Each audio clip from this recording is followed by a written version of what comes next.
5 most terrifying demons that haunt our world. There are things that move in the spaces between worlds. Things that have been watching humanity since we first learned to speak their names in whispered terror. They are not stories. They are not symbols.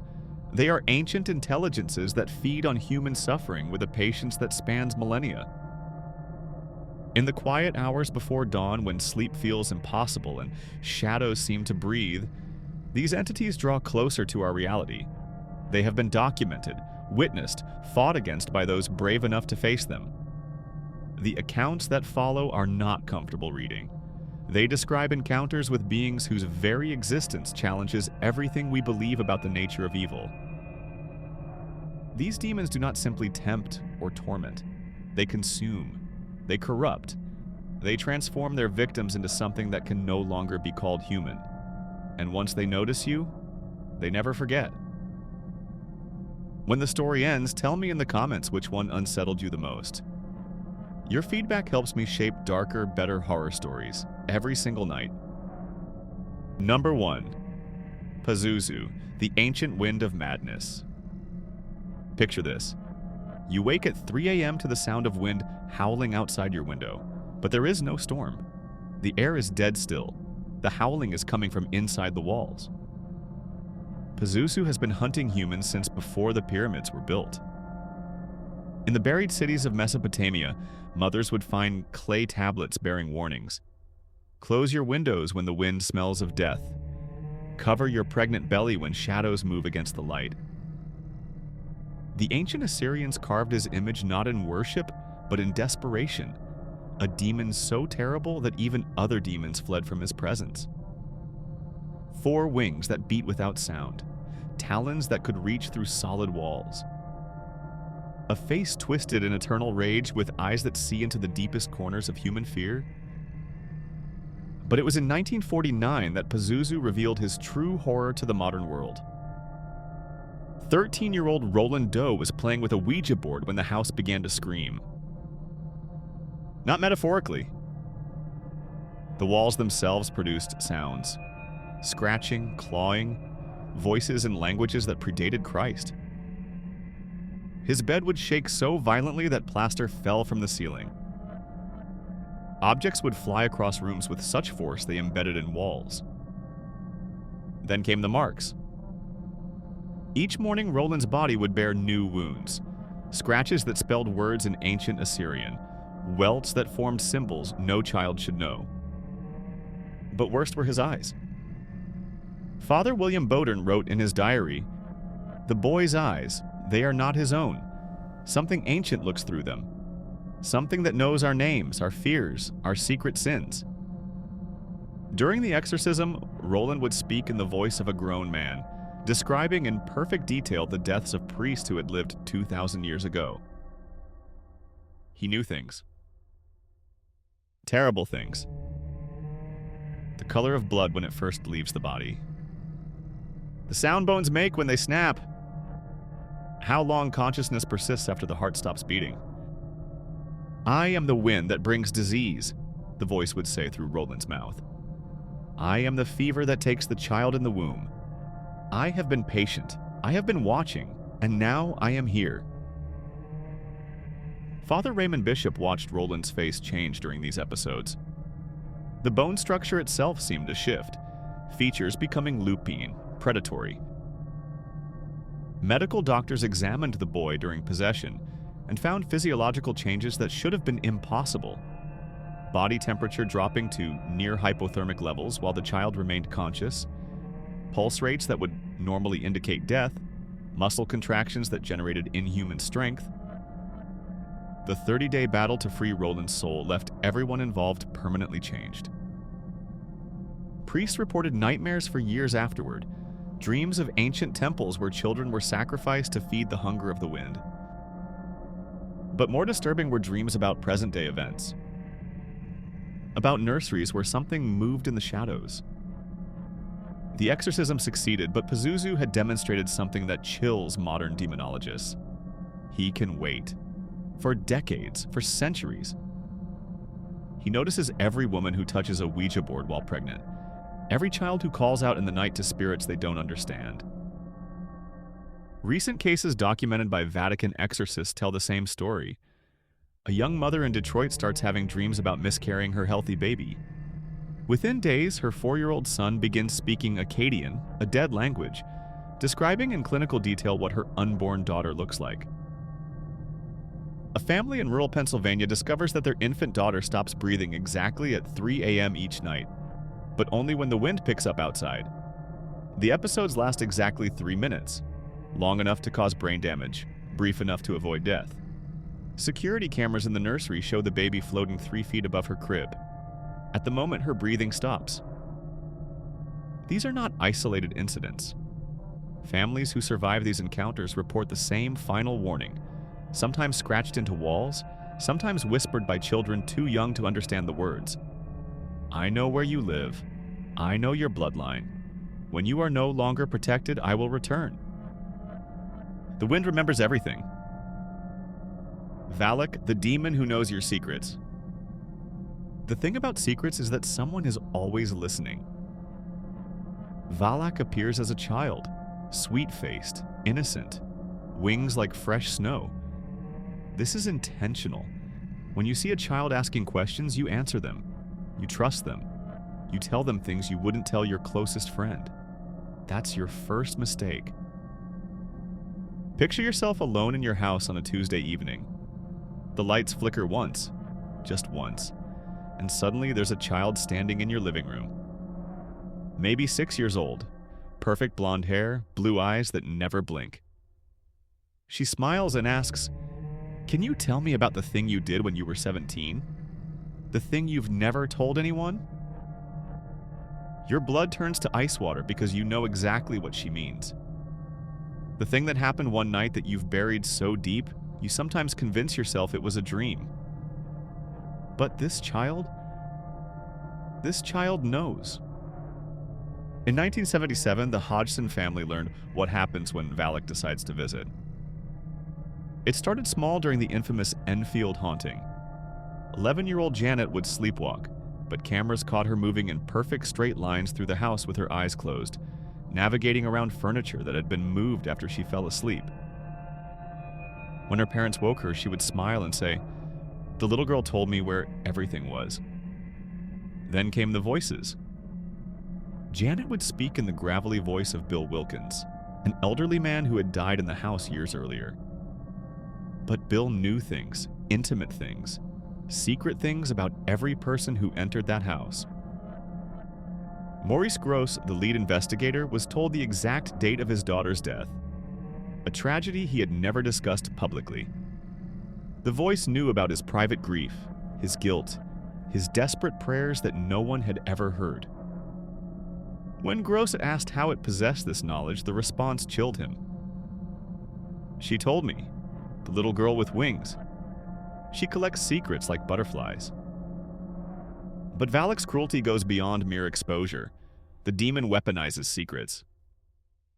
During one terrifying session caught on tape, the entity revealed that Janet's mother had been having an affair. But this wasn't true. Valak weaves lies into the truth so expertly that families destroy themselves, trying to separate fact from fiction. Mrs. Hodgson's marriage nearly ended because the demon mixed accurate family secrets with devastating fabrications, creating a psychological maze where reality became impossible to navigate. The investigators documented how Valak would appear to different family members individually, always as the same sweet-faced child.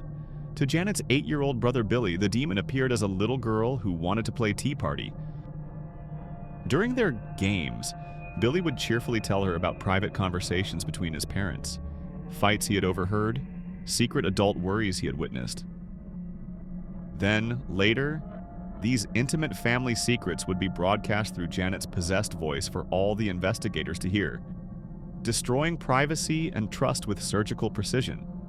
Modern cases show that Valak has adapted to our digital age with terrifying efficiency. A teenage girl began receiving text messages containing intimate details about her family's private conversations, conversations that had taken place when all phones were in another room. The messages came from her own number. Security footage showed her phone sending these messages while she slept. her unconscious fingers typing secrets she shouldn't have known. A family in Colorado discovered their 5-year-old daughter knew the passwords to everyone's social media accounts, email addresses, and private chat conversations, information she began sharing with strangers online. When questioned, she would only say, "The nice little girl taught me how to read grown-up secrets." Most disturbing are reports of Valak's ability to extract secrets from victims, and then use that information to manipulate others years later. A mother in Michigan received an anonymous letter containing details about her teenage son's private struggles with sexuality, information her son had only confided to his diary. The letter arrived on the same day her son was considering suicide, driving him to a complete emotional breakdown by demonstrating that his most private thoughts were not safe anywhere. Investigation revealed that the family had experienced a brief supernatural incident 5 years earlier. Furniture moving, cold spots, glimpses of a blonde child that only appeared in peripheral vision. They had dismissed it as overactive imagination. Valak had been collecting secrets that entire time, watching, learning, waiting for the perfect moment to destroy what matters most. Because the demon understands something fundamental about human nature, we can survive almost anything except the knowledge that our deepest secrets are being judged by something inhuman. The child is always watching, always listening, and she remembers everything. The child is always watching, always listening, and she remembers everything. Number 3. Asmodeus, the marriage destroyer. Love is supposed to be sacred. It's supposed to be safe. Asmodeus turns it into a weapon. You know that moment in a relationship when you look at the person you love most and feel nothing? Not anger, not sadness. Just an empty space where affection used to live? When their laugh sounds wrong, their touch feels foreign, their presence becomes unbearable for reasons you can't explain? That's when you know he's been watching. They called him the king of demons even in Solomon's time. Ancient texts describe him as the entity who destroys from within, corrupting the most intimate human bonds until love becomes hatred, passion becomes violence, and promises become poison. Annalise Michel discovered this firsthand. In 1973, Annalisa was a successful university student engaged to a man she adored. They planned to marry after graduation. Her parents, devout Catholics, were preparing for the wedding of their dreams. This was a family bound together by genuine love and shared faith. Then the voices started. At first, they whispered during prayer. Latin words she didn't recognize, spoken in her own voice, but with intonations that made her throat feel raw. Her fiancé noticed that she flinched when he touched her, as if his skin burned her. During intimate moments, she would suddenly scream and claw at him, as if something inside her was trying to escape through violence. The demon revealed itself gradually, the way poison spreads through water. Annalise began experiencing revulsion toward everything she had once cherished. The sight of her engagement ring made her nauseous. Her fiancé's kiss tasted like decay. When her parents tried to comfort her, she felt overwhelming urges to hurt them, not because she was angry, but because their love had become physically painful to experience. During exorcism sessions recorded by Fathers Alt and Renz, Asmodeus spoke with intimate knowledge of every private moment in Annalise's relationships. The demon described in explicit detail her most tender memories with her fiancé, then twisted them into sources of shame and disgust. It revealed private conversations between her parents, sexual details about their marriage that no child should know. But Asmodeus wasn't simply exposing secrets, he was rewriting them. The demon would speak through Annalisa with perfect mimicry of her fiancé's voice, confessing to affairs that never happened and describing sexual fantasies involving other women. When her fiancé tried to refute these false confessions, Asmodeus would provide accurate details about his daily activities, conversations he'd had with friends, mixing truth with lies until reality became impossible to distinguish.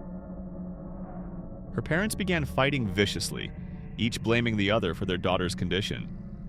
They began sleeping in separate rooms, then stopped speaking, except to argue about Annalise's treatment, The demon fed on this destruction.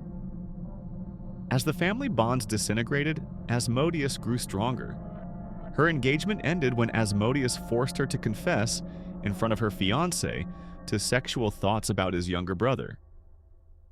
This confession came during a possession episode, but it was spoken with such convincing emotion and specific detail that her fiancé couldn't bring himself to believe it was the demon speaking. That's Asmodeus' genius. He uses truth as the delivery system for destruction. Contemporary cases show the demon has adapted to modern relationship dynamics with terrifying effectiveness. Father Gabriele Amorth documented a case where a couple's marriage began deteriorating after the wife started having dreams about her husband with other women. These weren't paranoid fantasies. The dreams contained accurate details about real women her husband worked with, including private conversations and physical details he had never mentioned. A family in Texas discovered their teenage son knew intimate details about his parents' sex life, which he shared with increasing frequency and disturbing accuracy. The boy would describe specific encounters, private conversations about sexual problems, and physical details that should have been impossible for him to know. The parents' marriage couldn't survive this violation of privacy. Modern technology has given Asmodeus new weapons. Families report receiving anonymous emails containing private photos that were never taken, text messages with intimate details about relationships, and social media posts appearing on accounts that were never created, all designed to destroy trust and create suspicion where none existed before. The most chilling aspect of Asmodeus' influence is its permanence. Even successful exorcisms rarely restore damaged relationships. The words that were spoken, the secrets that were revealed, the trust that was broken, these wounds heal slowly, if ever. Love, once poisoned, carries the taste of corruption forever. And Asmodeus knows this. He understands that destroying a marriage creates ripple effects through generations. Children who struggle to trust, families that splinter into isolation. The demon who understands that the cruelest torture is not physical pain, but the knowledge that the person you love most can become your greatest enemy. Sometimes they whisper his name during marriage ceremonies, unknowingly. For better or worse. Asmodeus guarantees it will be worse.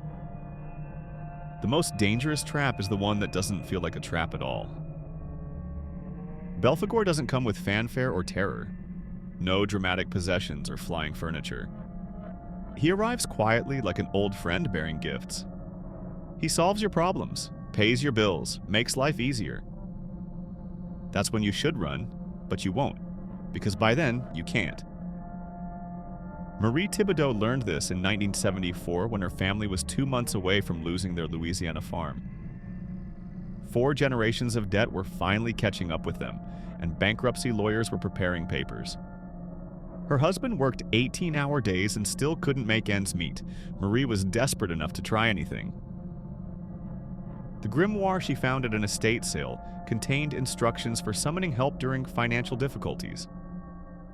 The ritual was simple. Light a black candle.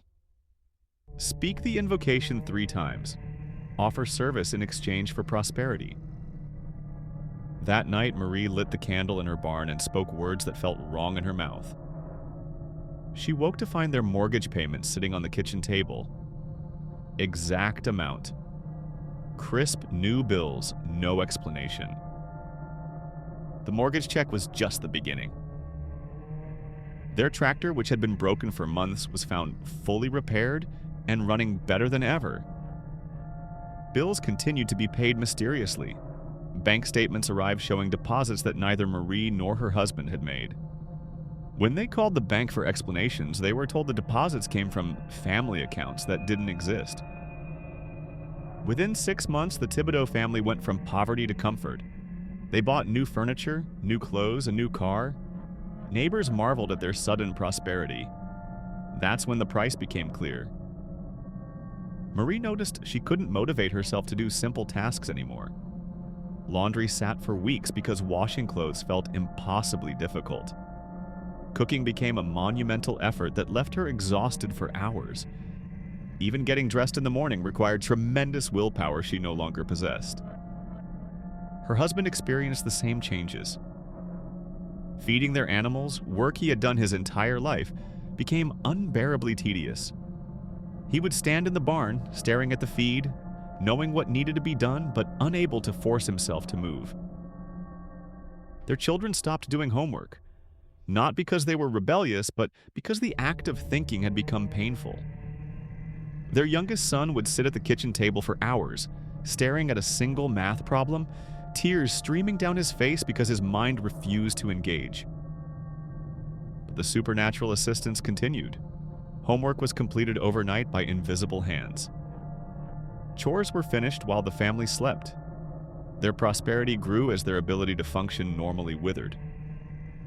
Father Louis Melançon was called when neighbors noticed the family's strange behavior. During his investigation, he discovered that the Thibodeau children couldn't remember the last time they had completed any task through their own effort. When asked to write their names, they would sit motionless, waiting for supernatural assistance that only came when they called Belphegor's name.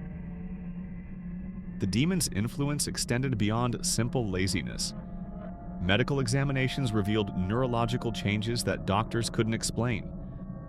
Brain scans showed decreased activity in areas responsible for motivation and executive function, as if those parts of their minds were being systematically shut down.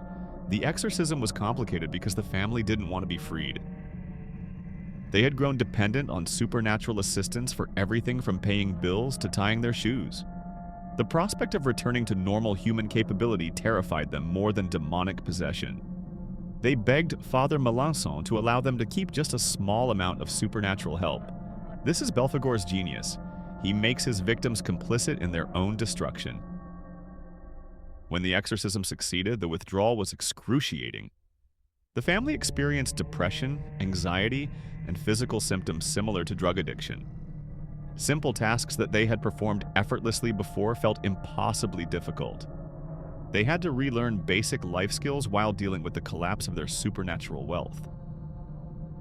Modern cases show that Belphegor has adapted to contemporary economic anxiety with devastating effectiveness. A single mother in Detroit received mysterious assistance with her bills after losing her job. Within months, she found herself unable to search for employment or handle basic household management without supernatural help. A college student's homework was being completed overnight by unseen hands, but he lost the ability to read, write, or think critically without demonic assistance. The most terrifying aspect of Belphegor's possession is its subtlety. Victims appear successful, comfortable, even blessed. Their bank accounts are healthy. Their problems are solved. From the outside, their lives look enviable. But inside, they are hollow. Human achievement, personal growth, the satisfaction of overcoming challenges, all of this disappears. Belphegor understands that humans can be destroyed through comfort just as effectively as through suffering. Perhaps more effectively, because when your cage is lined with silk, you forget that you're trapped. Number 5. Legend. We are many. Silence, then a child's voice. How many of us do you think there are? More silence. A different voice. Older, raspier. Count us. Another voice, female, laughing. Start with the ones you can see. In 2012, the Ammons family learned that some demons don't come alone. They come in crowds. Vast, terrible crowds of the damned who speak with one voice but think with 1,000 minds that have been twisted by centuries of collective hatred for everything human. This is Legion. When LaToya Ammons moved her 3 children into the house in Gary, Indiana, the supernatural activity began immediately, but it was wrong from the start. Most hauntings follow patterns: cold spots, moved objects, strange sounds. This was different. It was organized.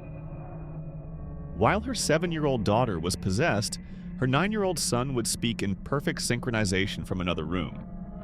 When investigators separated the children by miles, they continued finishing each other's sentences in real time. Security cameras caught all 3 children displaying impossible knowledge and abilities simultaneously. suggesting coordinated control by multiple entities. During one documented incident, Latoya's youngest son walked backwards up a wall and onto the ceiling, while his siblings provided a running commentary on his actions, describing what he was experiencing inside his own mind while he remained unconscious. The commentary was delivered in clinical medical terminology that 8-year-old children couldn't possibly know. Subject is experiencing cardiac stress from inverted circulation, one child said while her brother hung from the ceiling.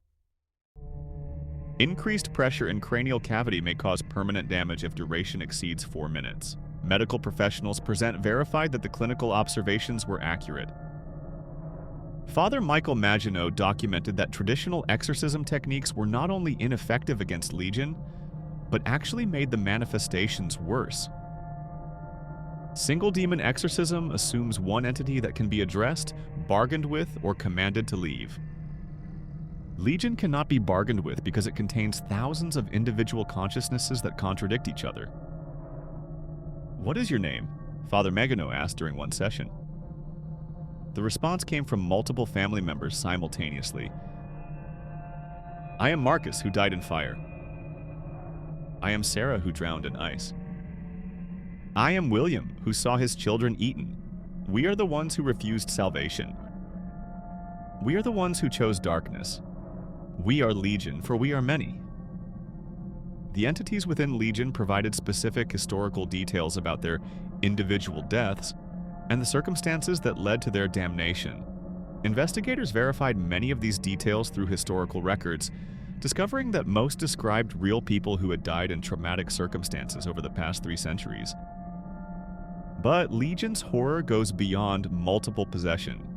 The collective intelligence demonstrates strategic planning and coordinated attacks that suggest unified command structure. While one entity distracts investigators with dramatic supernatural displays, others systematically corrupt family members through seemingly gentle psychological manipulation. Children under Legion's influence begin displaying advanced knowledge of human psychology, becoming expert at finding emotional weaknesses in adults and exploiting them with surgical precision. A possessed 8-year-old will calmly explain to her father exactly why his marriage is failing, describe his secret fears, and offer solutions that gradually isolate him from support systems. The collective nature of the possession creates unique horrors for victims' consciousness. People under Legion's control report experiencing multiple personalities simultaneously, hearing hundreds of voices arguing inside their heads, feeling their bodies controlled by different entities that disagree about fundamental actions. Contemporary cases show that Legion specifically targets families and communities rather than individuals, using modern technology to facilitate mass possession events. Father Gary Thomas has documented cases where entire online communities become collectively possessed after participating in virtual seances or demon summoning rituals conducted through video conferencing. One documented case involved 12 teenagers who participated in an online ritual found on social media. Within hours, all 12 were exhibiting synchronized supernatural behavior. Despite living in different states, they would call each other at exactly the same time, speak in unison during phone conversations, and display identical physical symptoms. The technological aspect of modern Legion manifestations is particularly disturbing. Possessed individuals gain supernatural access to digital systems, accessing private information from devices they've never touched, and manipulating online content to recruit additional victims. Even successful exorcisms rarely free all entities simultaneously. Some aspects of the collective consciousness remain embedded in victims' memories and personalities, creating lasting psychological fragmentation that resembles multiple personality disorder, but with supernatural characteristics. Recovery requires addressing potentially hundreds of individual entities while maintaining victims' sanity and physical health. A process that can take months or years and often leaves families permanently changed. The entity that identified itself as Legion in biblical accounts was exorcised into a herd of pigs who immediately drowned themselves.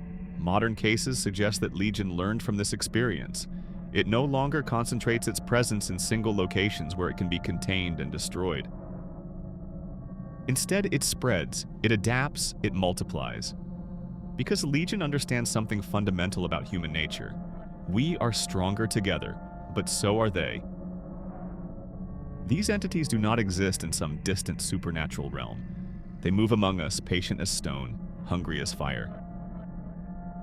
They have learned our weaknesses over millennia of observation, our desire for love, our need for security, our fear of abandonment, our hunger for knowledge, our desperate need to believe we matter.